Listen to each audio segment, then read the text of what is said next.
I think we are going to get started here. Good morning, everybody. Thank you for tuning in this morning.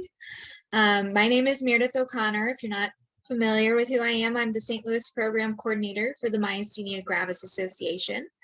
Allison Foss, our Executive Director, is also on the call today, but I'm just facilitating for today. Before we get started, I'm just going to do a few announcements.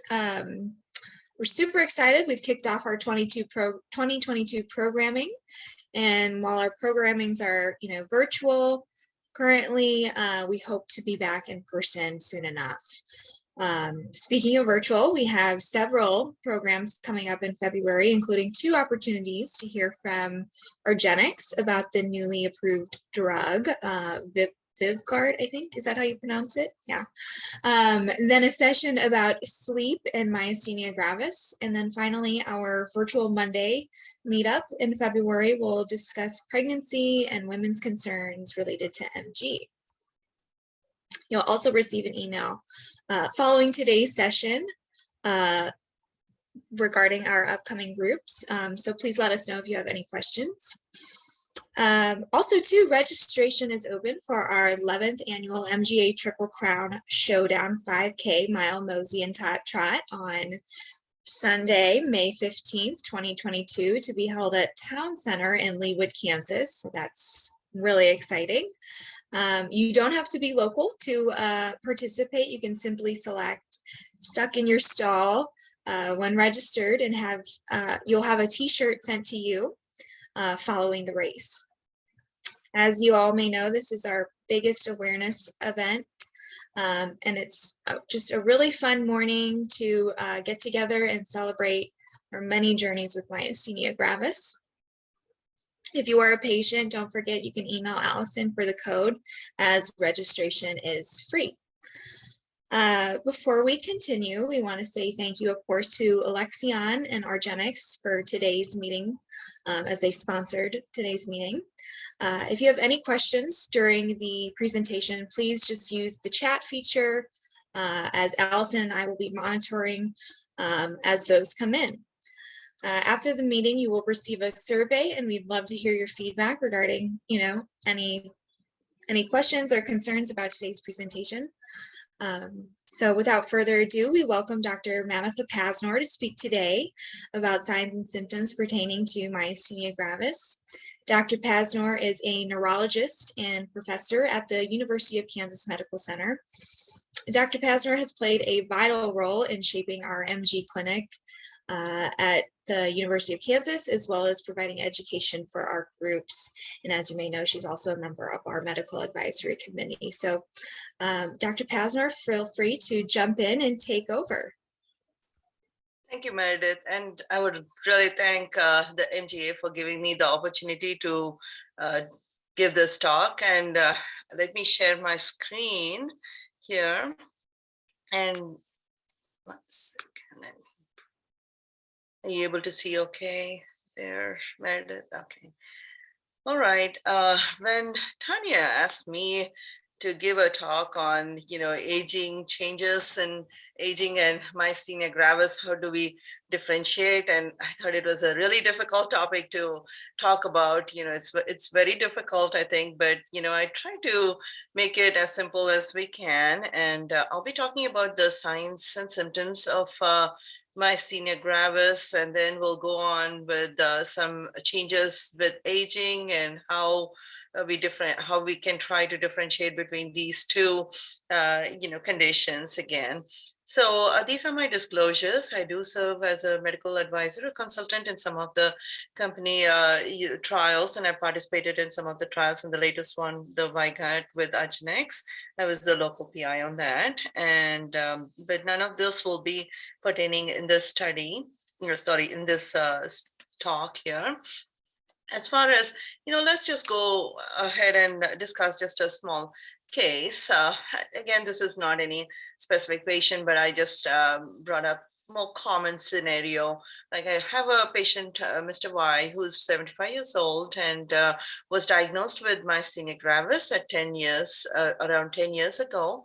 And the symptoms include like double vision, drooping eyelids, had one episode in the past of difficulty breathing, needing hospitalization and plasma exchange, and has been on Mestinon, however, has been on Mestinon for many years and has been stable, and recently had COVID infection with mild symptoms, but improved by just staying at home. So nothing major issues with that. However, during the recent clinic visit reported like generalized weakness, and examination did not change. However, did mention that he's been having this weakness, not able to do some stuff at home. So the question is this MG exacerbation, or is it aging related weakness, or is it an infection related weakness? This is a common question I get all the time in the clinic. I'm sure that runs in all of your minds there, about this kind of question. Is this aging related, or is it, infection related? So just going over what is MG, and, I'm sure most of you are already familiar with it, but basically, just talking about the basic, the problem, the issue is at the neuromuscular junction. When we say neuromuscular junction, it's where the nerve contacts the muscle, and basically that's where the acetylcholine, the neurotransmitter is released and attaches to the membrane on the muscle. This is the muscle membrane with the receptors on it, and when this attaches to it, it causes a contraction. So what happens in myasthenia is this: the receptors are damaged because of an autoimmune process where the antibodies are damaging these receptors here, and the mechanism of that contraction. So that's and so when we design medications, it's mostly related. We're trying to target these various processes, and also the symptoms are related to that, and we'll talk about that, because when there's no neurotransmitter really is not attaching to the muscle membrane, the muscle fails to contract, and that's why you feel weak. And so anything that causes that can cause weakness, like anything that prevents the muscles from being activated can cause weakness. And it may be one of them is myasthenia gravis, but there could be other things like Lambert-Eaton myasthenic syndrome. There's other conditions that you can see. So myasthenia gravis, well, it is still considered as a rare neuromuscular transmission defect, and its incidence is only 0.3 to 2.8 per 100,000, or you can say 70. Prevalence is about 72 per million and ranges anywhere from 15 to 179. About 10% are children and adolescents. And in some cases, we do see like siblings or first grade relatives of affected patients may have a increased risk. This was shown in one of the studies. However, we don't see like a clear genetic pattern to this. It's more, we consider still as an autoimmune condition. And the important thing to know here is the two peaks. So we see a peak, like we see at between 20 to 35, we see more cases, and between 50 to 70 years, we see another peak.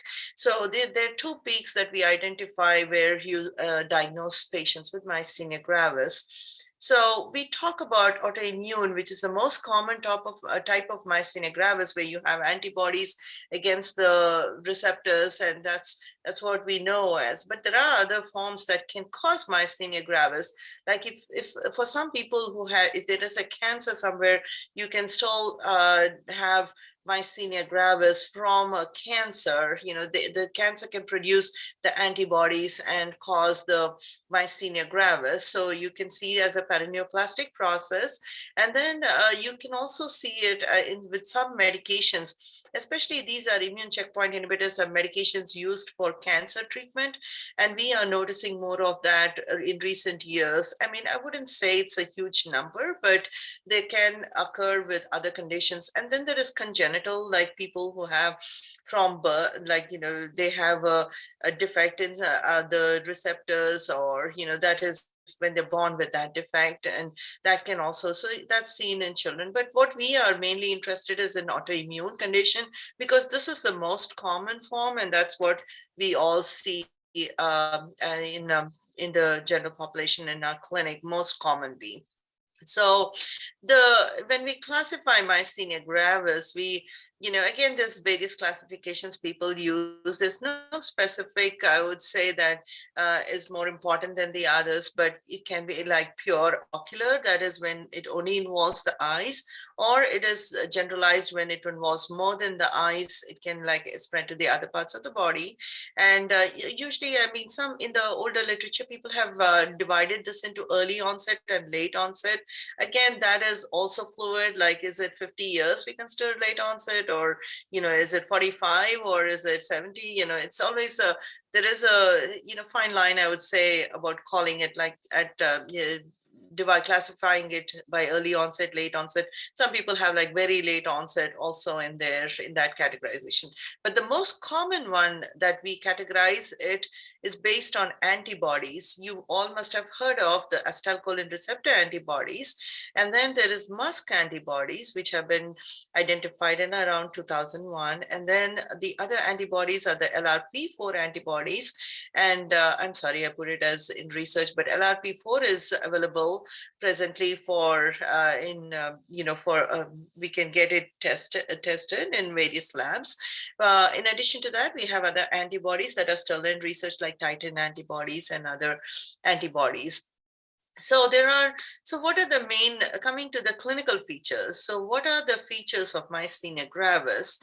As most of you already might have experienced on this, on this webinar, like I'm sure most of you had some of these symptoms at some time point of your myasthenia gravis experience. There's weakness, fatigability. So what we are looking at is it can be either eyes, it can be the mouth and the speech and swallowing that can be affected, or it can be in the muscles of the arms and legs. It usually doesn't affect the cardiac or smooth muscle. It only affects the skeletal muscle. That's why we say, it doesn't affect your heart. It doesn't affect your, your GI tract. So what the main manifestations that people see are, double vision, drooping eyelids. These are very common in most of the myasthenics. About 60% of the myasthenics do start off by having the drooping eyelids or double vision at the onset, and from there they can progress to other parts. But usually we see this as the most common first sign in many people with myasthenia gravis. The other is when we say bulbar, we are talking about speech, the slurred speech, the difficulty swallowing, difficulty breathing. And then when we say extremity weakness, usually the weakness is more proximal. When we say proximal, we are talking about in the arms, like closer to your body. We're talking about proximal. So people mostly experience like difficulty, like reaching out to cabinets or lifting their arms above their head. So we usually ask questions like, are you able to comb your hair? Do you have trouble combing your hair? Trouble reaching out to cabinets? So these tell us so give us information on whether you're having proximal or distal weakness. Distal weakness would be like holding some keys in your hand, or, holding some objects in the hand and dropping that. That's more distal weakness. And then neck weakness. In the legs, when you say proximal and distal, it's more like difficulty getting out of the chair. If you have weakness of the hips, you have difficulty getting out of the chair, difficulty getting out of the car. So these are the symptoms that you would notice with proximal weakness.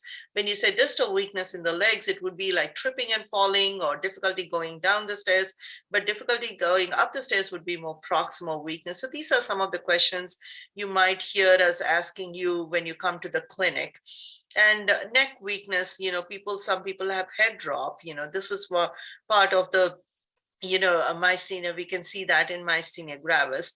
Then there is usually myasthenia gravis causes very symmetric, that's what, when I say symmetric, it involves both sides of the body equally, and that's more common. But there have been some reports of like asymmetric. I have some patients that I follow in the clinic who present sometimes with asymmetric weakness, that is weakness on one arm, or weakness on one side of the face, or just drooping only on one side. So it can happen, some people can present with that, but usually we try to rule out stroke before we decide that this is myasthenia gravis, or rule out nerve damage or other things before we decide, because the more common one is like its presence with symmetric, like it presents equally on both sides of your body, like the right and left will be involved the same way. And the important thing we ask when people come to with myasthenia gravis is, do the symptoms get worse later in the day? All of us symptoms get worse in general. I mean, we are all tired by the end of the day. The most important thing is, does it fluctuate during the day? Like, do you have a weakness that when in the afternoon, that when you take a rest, it gets better again, and then gets worse again in the end of the day? So like I said, I mean, by the end of the day, if you just ask someone like, do you feel worse by the end of the day? Yes. I mean, I think even I get tired by the end of the day. I know I don't have myasthenia gravis at this point, but so that's something which we need to also remember, that it fluctuates. So it gets better sometimes, worse sometimes, based on rest and exercise. It gets worse by exercise.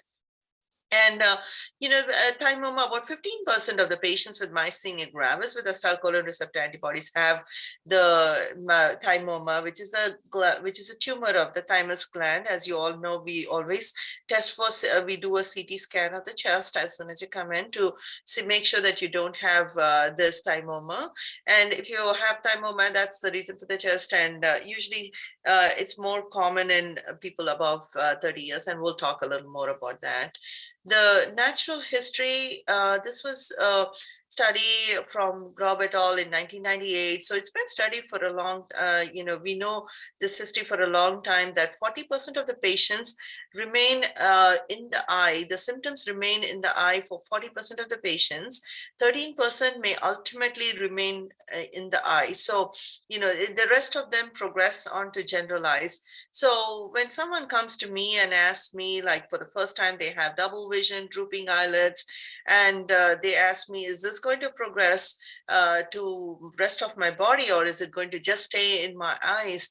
And then we tell them that, we say, like, if your symptoms are present just in the eyes for about 2 years, then most likely it won't generalize. Because based on this data that was presented by Grob et al. In 1998, they've seen that by 56% of the patients usually generalize by 6 months, but by 2 years, 85%. So majority of them generalize by 2 years. So that's what I tell my patient. If usually by 2 years it doesn't generalize, the likelihood is very low that they would generalize.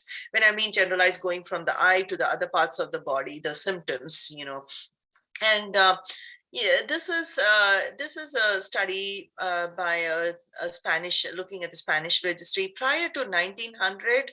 The thinking was that usually MG affects only people below 50 years, but over the years we have studied. There were many other studies that showed that it doesn't just affect people under 50, it can affect people at any age. And this study from a Spanish registry published in 2020, again, Dr. Isabel group, they actually showed that 45% had a very late onset. What do you mean by very late onset? In this study, they divided them to under 50, 50 to 65, and then they had above 65 in the very late group. And so they did have people in the very late onset, and they actually looked at 939 patients, so 939 patient samples, and that's how they came up with that. And as you look at this graph, again, the red is females, the blue is the males, and this is with advancing age. As you can see, like with the younger population, they have more females are involved. They have MG than the males. And when you look at the elderly population, there is more males are involved than females. That this is an observation, and about 80 both are have the same incidence. But if you look at 60 and above, you see more males being affected than females. And why does younger females are affected? That's because we think most of the autoimmune conditions are more common in females in younger patients. That's why we think that might be the reason. So, uh, and this is, that was acetylcholine receptor antibody, which I talked to you mostly was about people who have acetylcholine receptor antibodies when they present with that. And if you look at Musk antibody, how is it different? So Musk antibody, this is muscle specific tyrosine kinase antibody. Again, you don't have to remember the whole name, I know, but people with Musk antibody usually this is, as you can see, the frequency is only about 6% of the patients of all MG patients, and 20 to 30% of people who do not have acetylcholine receptor antibodies. Out of that, 20 to 30% have seronegative MG, and it can occur at any age. We started looking at this antibody in 2001, and this causes generalized disease. But what we have seen with this is, when I say generalized, is like arm and leg weakness. But what we have seen is, in this group of patients, there is early facial involvement, like that is face, the bulbar, that is the swallowing, the speech, the weakness of the face, the eye symptoms. These are more common earlier on than the acetylcholine or the LRP4 patients. So that is, and these patients, I mean, one of the things we see is also early respiratory crisis. So in some of the studies, actually, we published a study looking at 54 patients and in multiple centers all over US. We had 6 patients in that. And, we saw that, again, people do respond to medication, but they can be a little more refractory compared to other. They may need more than one and more than a few treatments before they get better. But early respiratory crisis, that is like early breathing problems, can be seen in these patients. And one of the things they noticed in early MG, like in the early phase, was that when this initially was diagnosed and was being identified, that they have like a atrophy of the tongue. So sometimes people mistook this condition to ALS, that's Lou Gehrig's disease, which they also have tongue atrophy. But the tongue atrophy is a little different in this group compared to people with the ALS. In this, you see the tongue atrophy is in the middle of the tongue, unlike in ALS, when I say atrophy, it's the shrinkage of the muscle, of the tongue muscle is seen in the center part of the tongue.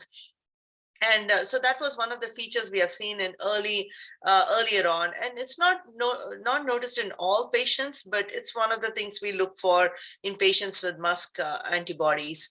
Again, female to male ratio is more common in females, and the thymus pathology is usually normal. That's why we think the response to thymectomy is poor with this, and so we don't usually recommend thymectomy for patients with Musk antibody. I mean, if you get it, you get it, but it may not improve your myasthenia gravis with thymectomy in this patient group. And the response to immunotherapy, like plasma exchange, IVIG, and other treatments, it does show good response. And the data for the new medication is still being looked at in this group of patients. Right now, it's approved for acetylcholine receptor antibody, but for this, we're still looking at that. And anti-LRP4 antibodies, these are the other antibodies that we identified recently. So what is the clinical presentation of these? One is, the frequency is about 14%, according to this paper by Michael Rivner. We were part of the study. We looked at all the patients who did not have the other 2 antibodies, people who did not have acetylcholine receptor antibody or the Musk antibody. We took these patients and looked at the blood test, looking at the LRP4 and titin. And basically what we have seen is that these patients, 14% of this have seronegative patients, have this antibodies. I'm sorry, we went a little far there. And the clinical disease in this group of patients, they had generalized symptoms more commonly. 89% of the patient had generalized symptoms. And the MGFA class was when I say class 3, it is moderate to severe, was seen in 70% of the patients in this group. I have to say the patients I've enrolled from KU had mostly mild disease in this group. However, the overall in this is a multi-center trial, like looking at many different centers, they have noticed it is more generalized symptoms and more moderate to severe disease in this group of patients. And the response to thymectomy, that is, we didn't see whether thymectomy works or not in this group because we didn't study that. So at this point, it's hard to say whether it'll help or not for LRP4 patients. And but the response to other treatments has been good with this, just like acetylcholine receptor antibodies. So going on to early versus late onset MG, for are the symptoms similar or different? Most of the symptoms are similar. I mean, there are some studies that I'll show you later on that did suggest that these people in the later onset may have more ocular symptoms than generalized symptoms. But in the later or late onset, other autoimmune disorders common in early versus in late onset, and antibodies to other striated muscle antibodies like titin are more common in late onset. Although this is not commercially available right now, the titin antibodies, that is done for research, but they have noticed that titin antibodies are more common in late onset patients. And the treatment, I mean, there are a lot of things that we have to remember when we are treating elderly patients with these treatments, because one is because of the side effects of the medications like steroid therapy, acetylcholinesterase inhibitors, they may have only temporary effect. Plasma exchange may be associated with more complications. And why is that? We'll talk in a moment. And choice of medication depends mostly on the clinical issues that they have. Again, we have to be careful about, like, are we causing more side effects than benefits? Is one thing we need to watch out before we start treating patients with myasthenia gravis. So there was another study by a German group looking at the comorbidities and associated conditions. This was a survey that they sent to MG patients, and they looked at what other autoimmune conditions do those patients have. And they have noticed patients have Hashimoto's thyroiditis, which is like a thyroid disease. Some people have a inflammatory muscle disease. Some people have MS, we had like some patients also that we had who had both MS and myasthenia gravis. So there is a small number of patients who can have other autoimmune conditions in this, and was also shown in Kimura and in Pergolo in 2017, some of the studies. But the German study showed that these were the comorbidities that people had reported. Again, they may not be related directly to myasthenia gravis, but it's just that they're saying that, we just ask people with myasthenia, what are the problems do you have? And these are some of the things that they found in the study. About 30% of the patients had joint problems, cardiac diseases, and 30 to 40%, and depression in some of them. And depression could be a combination of things. It could be due to being on medications, having this condition, or other things.